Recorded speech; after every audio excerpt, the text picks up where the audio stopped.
এতদিনে সুযোগ পেলাম একটু খেজুরের রস খাবার।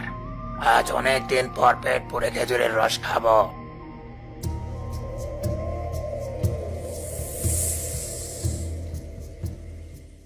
সকাল হয়ে গেছে, খেজুরের রসগুলো তো আমার আনতে হবে। ও তাই তো, আমি এখনই যাচ্ছি খেজুরের রসে ভরা কলসিগুলো আনতে। বাবা, আমাকেও তোমার সাথে নিয়ে যাও। তুই এত সকাল সকাল আমার সাথে গিয়ে কি করবি?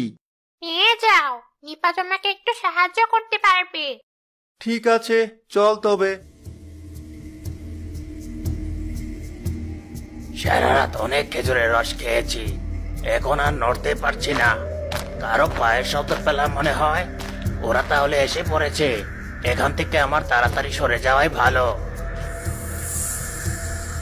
বাবা, ওই খেজুর গাছের কলসিটাই না আমাদের? হ্যাঁ, তুই থাক, আমি কলসিটা পেরে নিয়ে আসছি।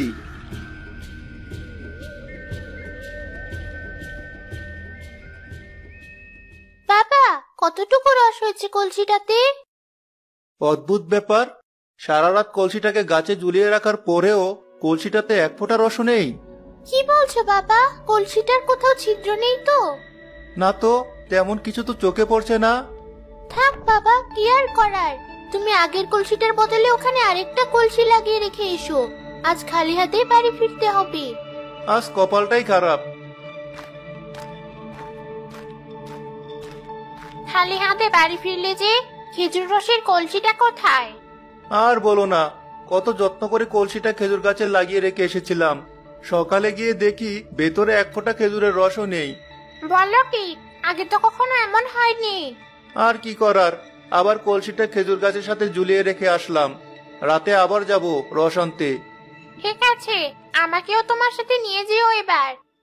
সন্ধ্যা হলে সাপটা দেখে আরেকটা নতুন কলসি রাখা গেছে, আর সেটাও খেজুরের রস দিয়ে ভরে গেছে। সে কলসিতে নেমে গিয়ে আবার খেজুরের রস খাওয়া শুরু করলো। আজ দেখছি আমার কপালটাই ভালো। সকালেও পেট পুরে খেজুরের রস খেলাম, আর এখনো শরীরটাই আর নাড়াতে পারছি না। আজ এই কলসিটার ভেতরেই ঘুমিয়ে পড়ি। গাছি তো আর সকালের আগে এখানে আসবে না। খেজুর গাছে নিচে তো এলাম, আলো থাকতে থাকতেই কলসিটা পেরে নিয়ে আসি। তোমরা এখানে অপেক্ষা করো,